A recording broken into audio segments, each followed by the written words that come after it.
Hey everyone, GC Smith here, and welcome to day 2 of the Journey to Nyx spoiler season. We've had some really nice cards spoilt so far in this season, and I'm sorry I didn't get to do a video on this yesterday. However, I am here now to cover all of the spoilers coming forth from Journey to Nyx from this point and beyond.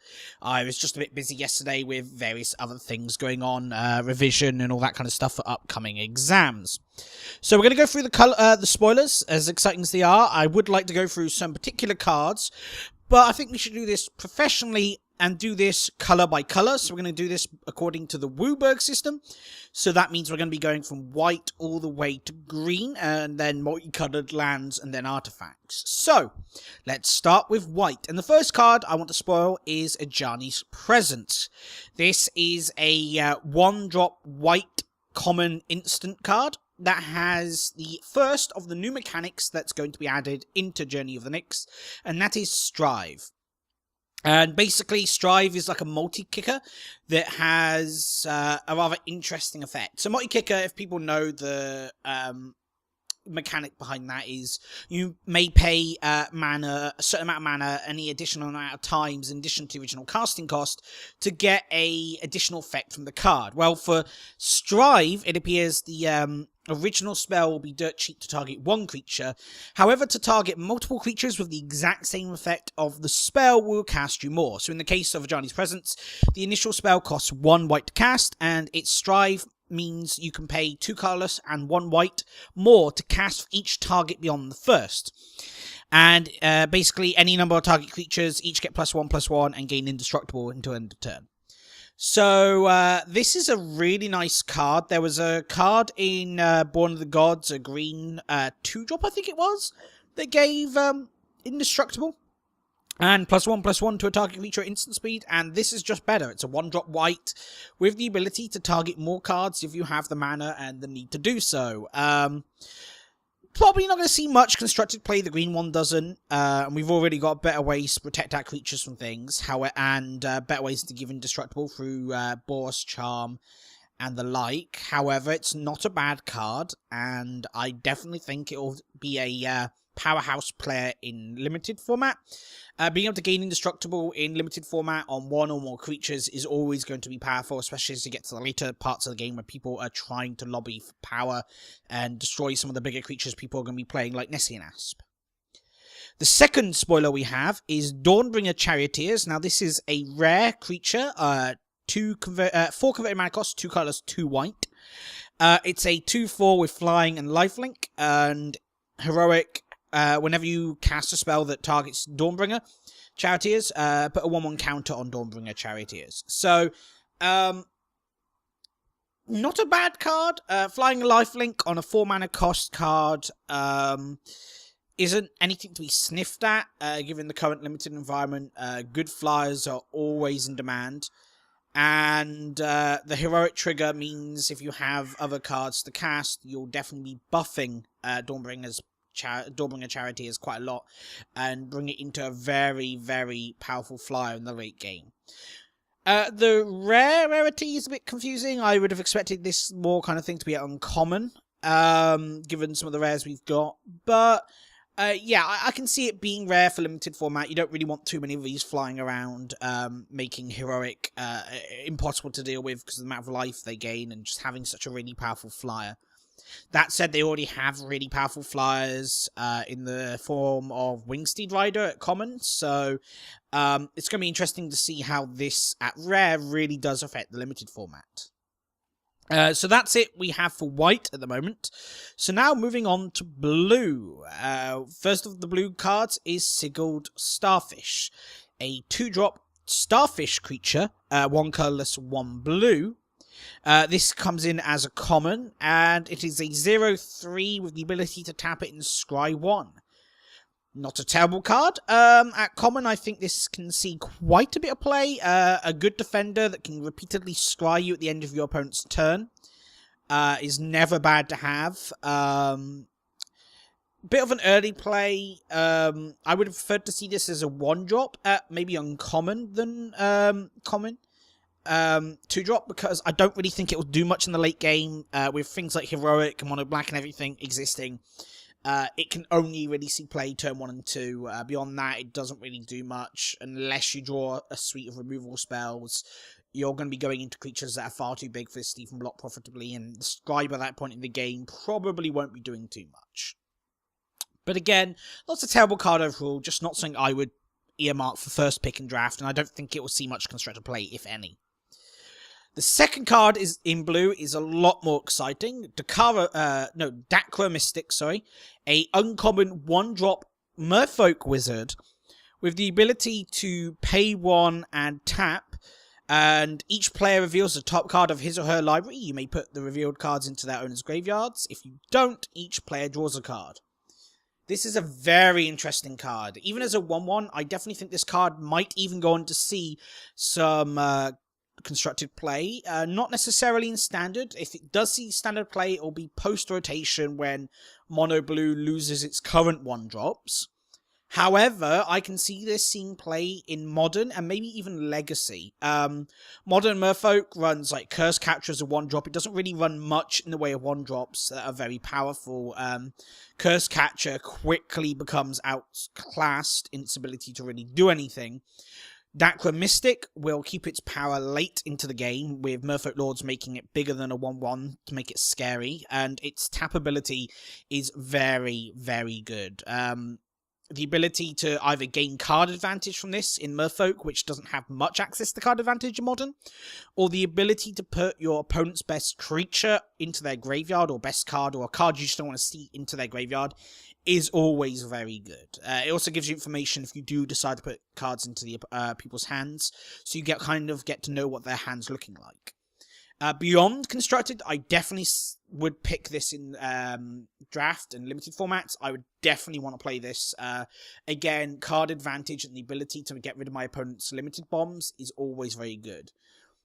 Just the feeling of possibly hitting a Brimaz with this into their graveyard is such a nice possibility that it definitely warrants a second, if not first pick, depending on how bad the pack is. Obviously, there are better first picks in the format, but obviously, in Journey to Nyx, we don't really know too much about the format yet, so this could quite possibly be a great first pick. It's definitely a good 1-drop to have, and limited format being the way it is, a 1-drop isn't a bad thing to have. I've known from personal experience the power of people like Sun Guide, or Sunwalker, the thing from Born of the Gods, being so powerful because it's a 2-drop. Next up, we have Whitewater Naiads.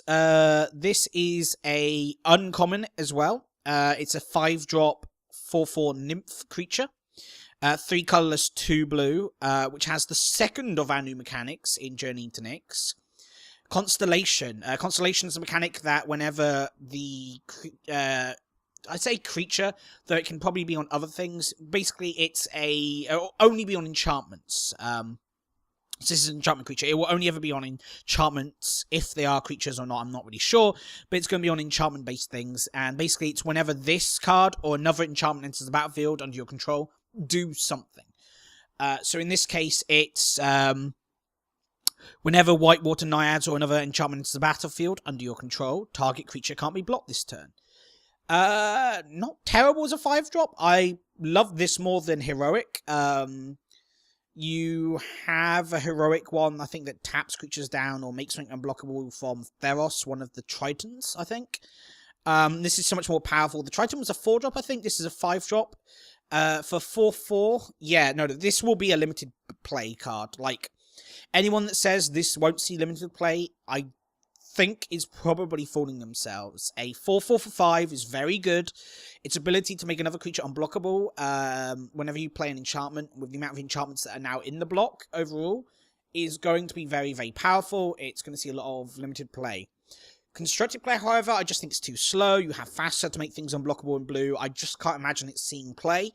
But again, no, a limited bomb. It will be a limited power card, I think. Maybe not a bomb, but as I say, a limited power card. Next up, we have Blue Rare, Scourge of the Fleets. This is a 7-drop Kraken creature. 5 colourless, 2 blue. When Scourge of Fleets enters the battlefield, return each creature your opponent controls with toughness X or less, where X is the number of islands you control. This is a limited bomb.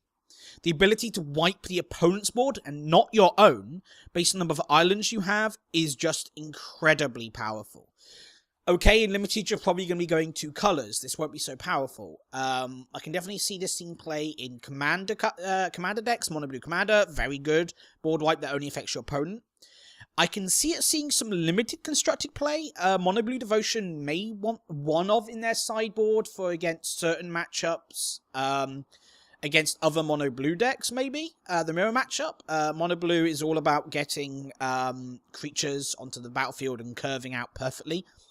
And turn 7, you can imagine to be a pivotal turn in the game in Mono Blue, especially in a mirror matchup. And while I know that a lot of the Mono Blue decks do sideboard into control, gain saves and stuff, especially in mirrors, this kind of card is very powerful. Again, that is the only situation I can really see it seeing constructive play. I might be completely wrong here. It could end up seeing some constructive play, but I'm not quite sure where. But no, definitely see a lot of limited play. It's definitely a card I wouldn't mind first picking in Journey to Nyx. Obviously, there are cards I probably would prefer. But it's not a card I'd be ashamed of first or second pick. It's going to be a nice card to have to help clear the board up. And the final blue card we have so far is also a rare. This is a 3-drop enchantment card. 1 colorless, 2 blue. There seems to be a theme here of things costing 2 blue right now, which is very good for Devotion. It seems to be Journey to Nyx seems to be caring a lot more about Devotion than Born of the Gods or Theros has in providing Devotion to some of the other colours. Green got a lot of Devotion power in Theros, but the other colours never really felt like they had too much providing Devotion, or at least blue didn't, and now they have. This is a part of a cycle, actually. The Dictate of Kruthix is this enchantment. There's another Dictate currently that we'll get to soon enough, so it definitely feels like they're going to be doing a Dictate cycle. So as I say, this is Dictate of Kruthix. It's enchantment, which has flash, and at the beginning of each player's draw step, that player draws an additional card. Now, I know this card is very, very similar to a classic card, a Wailing Mine Shaft, I think it was, or Wailing Mine, which had at the beginning of each player's upkeep, each beginner's player's draw step, that player draws an additional card. And they had the problem of everyone else getting the benefit before you did, because you brought it in your turn and couldn't make use of it until your next turn. However, this is like 1 more mana cost and gains flash, and the ability to bring it in on your opponent's turn to get the advantage first is good. And I actually don't see this card being that bad. I definitely see it's rare. It's too powerful to be an uncommon, I think. Or it's not a card you want to see too often anyway in Limited, so I definitely see its rare value being there. The ability to get leave 3 mana up, represent a counter spell of some sorts, and then flash this in at your end of your opponent's turn to gain card advantage is good. Yes, it provides your opponent with card advantage, but it provides you with it first, and provides 2 Devotion. So overall, provides you with a greater benefit than it does your opponent. And obviously, if your deck's better, you'll be drawing better cards anyway, so that's not too bad. A definite Limited pick. I would be happy to pick this anytime in Limited. Well, as long as I'm in the right, going into the colours, I guess. But since Journey to Nyx is the pack you open first, I guess it would be a first or second pick. In Constructed, I can see it seeing some play in Mono Blue. Obviously, it says Dictate of Kruthix, but the blue Devotion is very good here. And blue loves ways of getting Devotion that your opponents can't remove. With the weak matchup occasionally against Mono Black's ability to just remove Devotion, I definitely think this will be such a powerful card to have. Black's going to be getting loads of card advantage anyway from things like Underworld Connections. So the 1 extra card a turn over the amount of Underworld Connections they'll be running, I think overall in the grand scheme of things is probably irrelevant. And this is your version of an Underworld Connections. Yes, it affects them too, but it gives you 2 Devotion and it affects you first as long as you flash it in well. No, or as long as you flash it in, not well, but as long as you do so. So that's it with blue. We're going to be moving on to black now. So black, we're going to be starting off with a rare. This is a 6-drop sorcery, 4 colors, 2 black, called Extinguish All Hope. And this is destroy all non-enchantment creatures. Not going to see much constructed play, I don't think. There are going to be a lot of enchantment creatures coming into constructed that see a lot of play. This is also not counting the fact that it's a 6-drop sorcery. We've already got better board wipes in any of the real control colours at the moment. Mono Black won't want this because Mono Black will be going the pack rat route or the creature-based route, and I just can't really see it running this. In Limited, again, there's too many enchantment creatures in the Faust block, so I would never want to pick this. And post-rotation with things like Desecration Demon and stuff coming out, and things like Herald of Torment coming in, or enchantment creatures coming in to replace what's going out of Standard, I definitely don't see this ever really seeing much play. Unless, of course, the next block and M15 give us a lot of non-enchantment-based creatures that you really need to destroy and just hose Mono Black. I just can't see this seeing any play. Not too bad, I guess, in Limited overall if you need a board wipe, but definitely a rare I'll just pass to the side each time. Especially since I'm going to be looking forward to playing an enchantment-based deck in Limited. The ability to play enchantments is just fun. I like being able to play decks that aren't just creature decks all the time.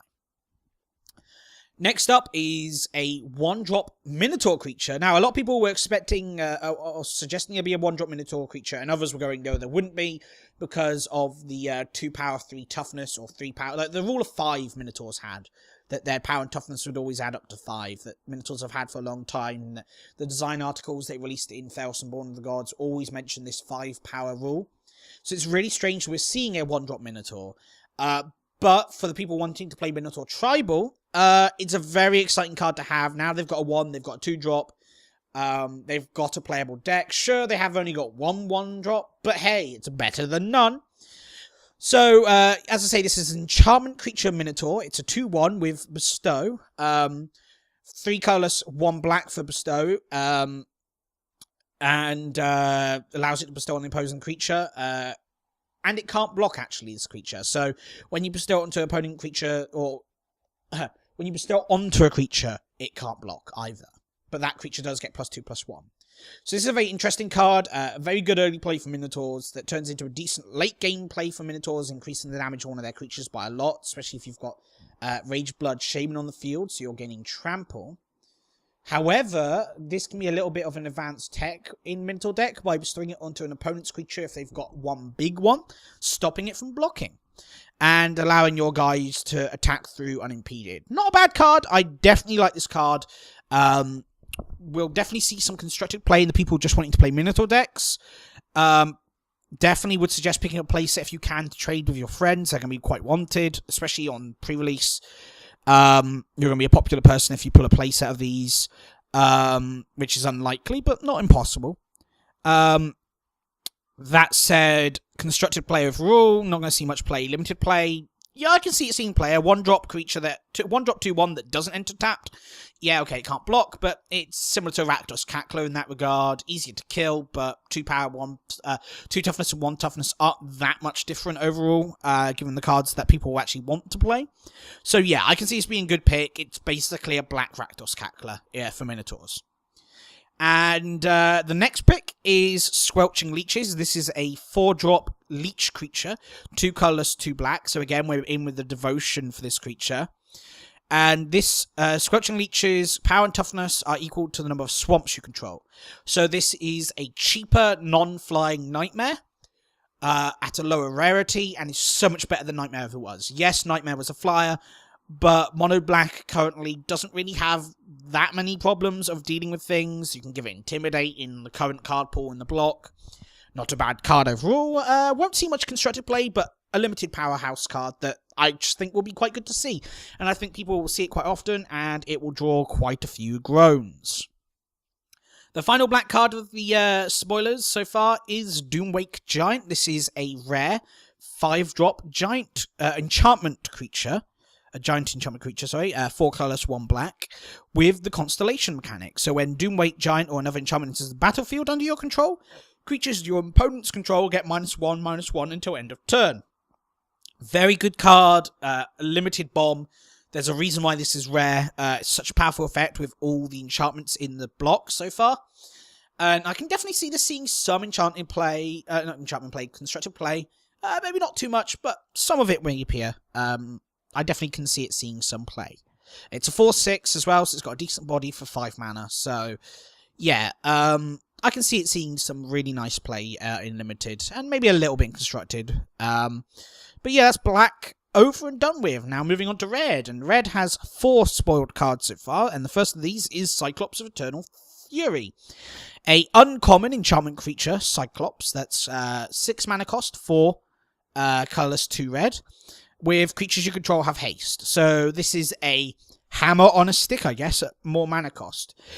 Great for limited, not so good for constructed is pretty much all I can say about that. The fact that it gets killed by eye poke or whatever it is from Born of the Gods doesn't really help it that much. 5/3, but yeah, I just can't see this having much play outside of limited, where it will be a great card because late game haste is always good, and greater access to board wide haste in limited is always good since this is an uncommon.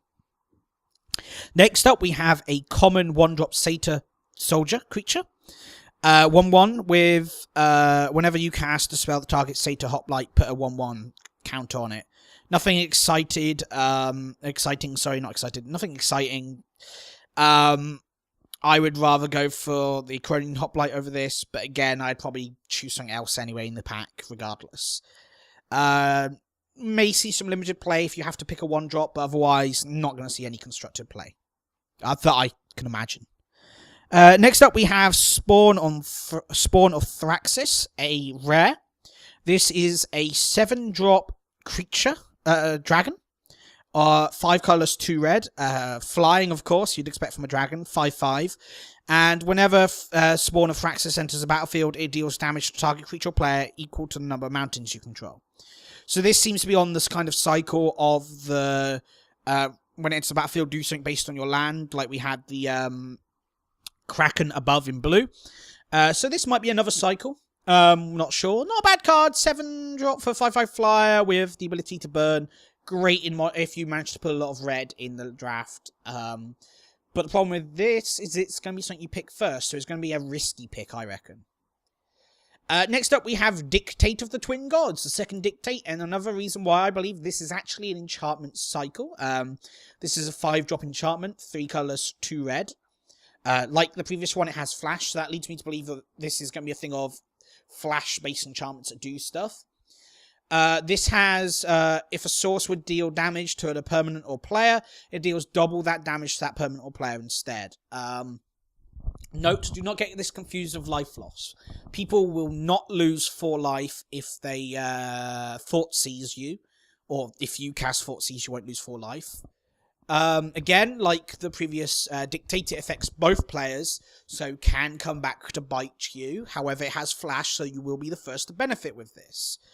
Not a bad card overall. 5-drop rare. I'd rather have seen this as a 4-drop. I think it would be far more playable there. That said, definitely will see limited play, especially if you go on to draft a lot of burn spells. Even Bolt of Keranos comes nasty when it's a 3-drop, deal 6 damage to target creature or player, scry 1. Even at sorcery speed, that's just nasty. It's going to be something you're going to want to be playing an aggro deck with to be able to get most advantage of it as soon as possible. Just remember that you'll need a lot of blockers with this to keep yourself alive and stop your opponent getting too much benefit out of it. But again, you get first chance to get benefit out of it, so it's not a bad card overall. Won't see much constructed play, I think. It might see some fringe constructed play, but in Mono Red Devotion, the ability to flash in and then go, I hit you a Fanatic Amogus and deal ridiculous amounts of damage is not bad at all. So it might see some fringe play there. So, moving on to green. Green has 3 spoiled cards to talk about, and actually has one of the most exciting cards I find currently spoiled. And that is the Eidolon of Blossoms. This is a spirit enchantment creature, 4-drop rare, 2 colours, 2 green. It's a 2/2 with Constellation. Whenever Eidolon of Blossoms or another enchantment enters the battlefield, under your control, draw a card. Oh, this is such a card I've been waiting for. Since Failsaur was announced, I've wanted to build a Sphere of Safety Pillow Fort deck. And now we have an Enchantress card to build around. The ability to just draw cards whenever we play enchantments. So powerful, and I just hope that we get something else just as nice in white or blue to really make my deck work. What can I say? This will be a limited bomb, and this will see constructed play. I can guarantee... Well, I will hope... You know, I would hope I'd be correct in seeing this will see constructed play. People were on the fringe benefit about Corsair Crewfix, and this is just such a nice card to follow up after the Corsair. Yeah, it's such a nice card, and I just definitely think it will see play. Next up, we have the green intro rare. I'm not too sure about any of the other cards being intro rares, but this is definitely the green intro rare. It's also the pre-release rare for the green. It's Hero's Bane, a 5-drop, 3 colors, 2 green. Hydra. Yep, that's it. All the pre-release rares for this set are Hydras. For this block, sorry, are Hydras. They really love Hydras for green in Feros. Hero's Bane enters the battlefield with 4 counters on it as a 5/5. As a 5-drop, sorry. And pay 2 colors, 2 green. Put X/1/1 counters on Hero's Bane where X is its power. Very good. Very, very good. The fact you can do this multiple times a turn. Yeah, this will be a limited bomb. If you go to the pre-release and you pick green, you'll be happy if you ever draw this. As long as your opponents don't draw Hero's Downfall or Asphyxiate, you're going to be really happy drawing this card, because there are going to be ways to get trampled. There's uncommon ways through the archetypes in Born of the Gods, and then there's Nylea, and there'll be ways to give it trample, so you don't need to worry too much, or some sort of evasion anyway. It's going to be a limited bomb. You can bet that will happen. Whether or not it'll be that good a card in Constructed, I don't really think so. Clone Hydra doesn't see much play, and Clone Hydra is much better than this in Constructed. So it will really depend on how the meta changes going with the rest of the cards in Journey to Nyx. And the final card in green we have is Ravenous Lucrocotta, I think? It's a beast creature, 4 converted mana cost, 3 colors, 1 green, 2/4 with Vigilance and Monstrosity. Yep, that's right, Monstrosity is back. This has 7 mana Monstrosity, 6 colors, 1 green, Monstrosity 3. Nothing special, but it does become a 5/7 with Vigilance. Not too bad, and I'm so glad to see Monstrous back. I'm so annoyed it got missing, and as far as I'm concerned, Monstrosity was so much better with Tribute, given the choice to activate it whenever you want. So that's it for green. We're moving on to multicolored, of which there's been 3 multicolored, and we're here with Mythics. Yep, both Mythics spoiled so far, the multicolored, and they're 2 of the gods. The first of these is Iris, the god of victory, and he will secure you victory. Legendary enchantment creature god, 4 converted mana cost, 2 colors, 1 red, 1 white. Has the devotion clause of less than 7 that we'd expect for him to have. He's a 7/4. Oh my, all that power. And his abilities are creatures you control can't be blocked except by 2 or more creatures, and prevent all damage that will be dealt to attacking creatures you control. Yeah, this guy will see constructed play, and will be a massive limited bomb. Giving your creatures semi-evasion, making them harder to block, and even if you do block them, the creature takes no damage. Yeah, okay, your opponent can't combat trick against you when you're attacking. You're fine with this card. Yep. White, red, love this card. Yep, nothing bad to say about it. 7/4. I guess the worst you could say is this is a creature that can be lashed to the whipped. It's the only god of the gods that can be lashed to the whipped. But then he's a centaur, so there's some sort of ironic statement there that's quite funny to see. Great card. Not really much more to say about it than that. I don't really play white-red at the moment, so I can't really speak too much about it. Underworld Cerberus is the next sorry, not Underworld Cerberus. Underworld Coinsmith, is the next next multicolored. This is an uncommon. White-black 2/2. So 2 converted mana cost for 2/2. Very good. It's on curve. And it has Constellation. Whenever Underworld Coinsmith or an enchantment enters the battlefield under your control, you gain 1 life. Very good card. Very nice card to see in Limited. We'll see a lot of play, especially since white-black seems to be something they want enchantments to be in. If you look at the some of the articles on Wizards' website, they basically wanted white-black in Limited to be an enchantment-based deck, so this is a very nice card. It also has the ability to pay 1 white, and 1 life. Each opponent loses 1 life, so you can put all that extra life you gain to good use. Solid Limited card. Won't see much constructed play, I think. But nice card. Not too bad for a cleric. Actually, it's a human, so it might see some play in the human deck, the also of human deck. But they don't really have much in the way of enchantments. But they might have some use for the pay life effect. Not likely, but yeah, you never know. The next one is Kuranos, God of the Storms. Mythic Rare God, 5 converted mana cost, 3 colourless, 1 blue, 1 red, legendary enchantment creature god, 6/5, indestructible, with the usual devotion to 7 or less clause that we expect of the minor gods. This is a god that a lot of people have been expecting for, a card I've been looking forward to because I just wanted to see what kind of stuff they give this guy. God of the Storms, I was actually expecting a pseudo storm mechanic, but I'm not really that upset with the current mechanic they've given him. Reveal the first card you draw each on your turns. Whenever you reveal a land card this way, draw a card. Whenever you reveal a non-land card this way, Kuranos deals 3 damage to target creature or player. So if you draw a land, draw another card. If you don't draw a land, you draw an actual spell, bolt something. Yeah, this card's good. Probably would have been better at 4 mana cost, but 5, I'm not going to complain. We'll definitely see play in some of the control decks. I can see the control decks that are currently splashing red for Symbol Legion and Counter Flux definitely running this card as an alternate win con. Or maybe even in a Grixis control deck with this and Mogis. Yeah, not too bad when you're dealing 2 damage in their upkeep and 3 damage in yours. Or 3 damage in there, 2 damage in their turn, 3 damage in yours. It's 5 damage every other turn, or every whole turn. Yeah, not bad between gods. Either that or the sacking creatures. Yeah, very good. Very nice cards. Nothing bad to say about that card. Next up, we have Temple of Epiphany. We're actually coming into land, sorry. We have the Temple of Epiphany, enters the battlefield tapped. This is the white-red Skyland, and we have the black-green Skyland, Temple of Malady. Nothing exciting there, just lands. Completing the cycle. Nice for them to see them get done, finished already. But yeah, that's nice. It's not bad to see the cycle finished, but nothing really exciting there for me. Some of you guys might be excited about it, but no, you're definitely getting those lands. They're expected. It's not really that much of a spoiler.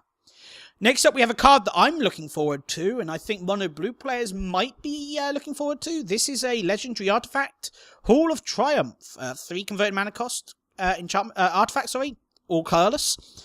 As Hall of Triumph enters the battlefield, choose a colour. Creatures you control of the chosen colour get +1/+1. And mono blue are going to love this because people killing Master Waves is annoying. And so keeping the tokens is always fun, as well as having a Night Veil Spectre that can successfully and profitably swing into and block opposing Night Veil Spectres by destroying it. Yeah, no, this is such a good card. I'm not going to say anything bad about it. It will see constructed play, I think, in mono blue. Or at least it'll be experimented upon. It's the kind of card you'll see experimented with. And the final card of the spoilers so far is a legendary artifact equipment. Oh my goodness. Before spoilers started, I was hoping they'd give us equipment to use. I joined in the Innistrad Return to Ravnica standard, so I missed out on all the cool equipment being in standard, and I miss equipment being... Well, I never got to see it, but I just don't like the fact there's not really much constructive equipment. Because, you know, you play Commander and all that, and you get so much use out of equipment. I love equipment. Godsend. Or God's End. It depends how you want to say it. This is a 3 converted mana cost legendary artifact equipment. 1 colourless, 2 white. So unfortunately, only you white people out there are getting this mythic rare. However, hopefully, we're going to see some more mythic rares in the set for monocoloured. Bluer owed one, so it'll be nice to see blue get one. Equipped creature gets +3/+3. Whenever equipped creature blocks or becomes blocked by 1 or more creatures, you may exile one of those creatures. And opponents can't cast cards with same name as cards exiled with Godsend, and equip 3. Yeah, this will be a limited bomb, and it will see constructed play, I think. I don't see... People are saying it won't see constructed play, but that ability to just stop people casting things is just too powerful. No, it will definitely see constructed play. It gets around hexproof and protection, and there are so many cards. There's a guy up here that plays a hexproof deck who I'd love to have this against, because he can't block me or swing into me with his Witch Stalkers. Because then he'll lose his ability to cast his Witch Stalkers, and the ability to successfully block and exile a... Fleece Marine Lion as well, and the fact this is done all before combat damage, very good card, very good card. So overall, the spoilers for Journey to Nyx so far have been very exciting, some very good spoilers, and the set looks to be something I will love to break my teeth into come pre-release and drafting afterwards. So hopefully you guys are excited about this. What card are you most excited about seeing so far in the spoilers? And what kind of cards do you want to see coming later in the spoiler set? Post down below. And I will be doing one of these videos every day now. Hopefully it'll be a lot shorter with only the new spoilers covered. Yeah. Thank you very much for watching, and I'll see you next time.